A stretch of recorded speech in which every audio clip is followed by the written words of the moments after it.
গাজায় অন্যায়ভাবে দখলদারিত্বের অভিযোগে ফিলিস্তিনি ফুটবল সংস্থা ইসরায়েলের জাতীয় ও ক্লাব দলকে ফুটবলের সকল আন্তর্জাতিক আসর থেকে নিষিদ্ধের দাবি জানিয়েছে। তাদের প্রস্তাবে সমর্থন জানিয়ে ইরান সহ মধ্যপ্রাচ্যের 12টি দেশের ফুটবল সংস্থা ফিফার কাছে চিঠি দিয়েছে। এশিয়ান ফুটবলের শীর্ষ সংস্থাও তাদের পাশে দাঁড়ায়। ধারণা করা হচ্ছে থাইল্যান্ডের ব্যাংককে ফিফার কংগ্রেসে এ নিয়ে কোনো সিদ্ধান্তও জানা যাবে।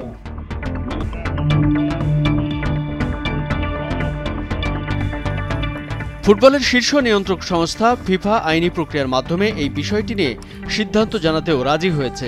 17 মে ফিফার বার্ষিক কংগ্রেসে এই সিদ্ধান্ত নেওয়া হয়েছে। আল জাজিরা ও এএফপির প্রতিবেদনে এই তথ্য জানানো হয়েছে। ফিফা বলছে এটি একটি আইনি প্রক্রিয়া, সুতরাং আইনগতভাবেই বিষয়টি বিবেচনা করা হবে।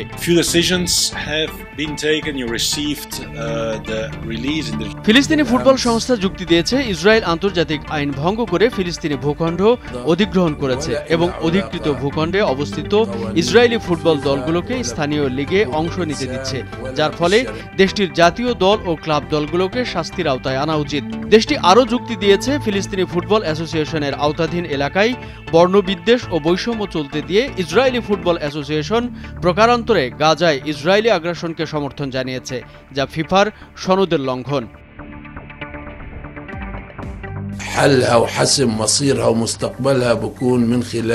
ফিলিস্তিনের এই দাবিকে সমর্থন জানিয়েছে এশীয় ফুটবল ফেডারেশন।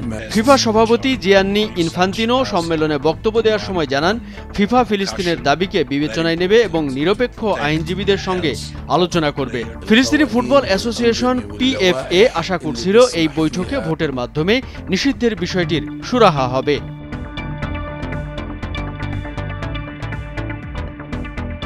তবে ইনফান্তিনো বলেন, ফিফা ফিলিস্তিন ফুটবল অ্যাসোসিয়েশনের 3 দাবি নিয়ে নিরপেক্ষ আইন বিশেষজ্ঞদের সঙ্গে আলোচনা করবে এবং ফিফার সনদ ও নীতিমালা যেন সঠিকভাবে এই ক্ষেত্রে প্রয়োগ করা হয় তা নিশ্চিত করবে।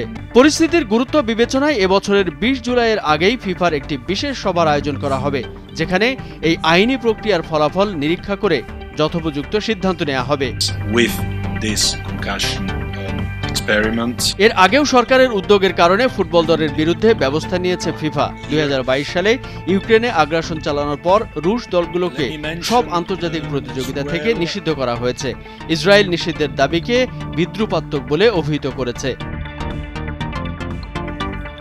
থাইল্যান্ডের রাজধানী ব্যাংককে অনুষ্ঠানরত এই সম্মেলনে ফিফা 2027 সালের নারী বিশ্বকাপ ফুটবলের আয়োজক হিসেবে ব্রাজিলের নাম ঘোষণা করা হয়েছে।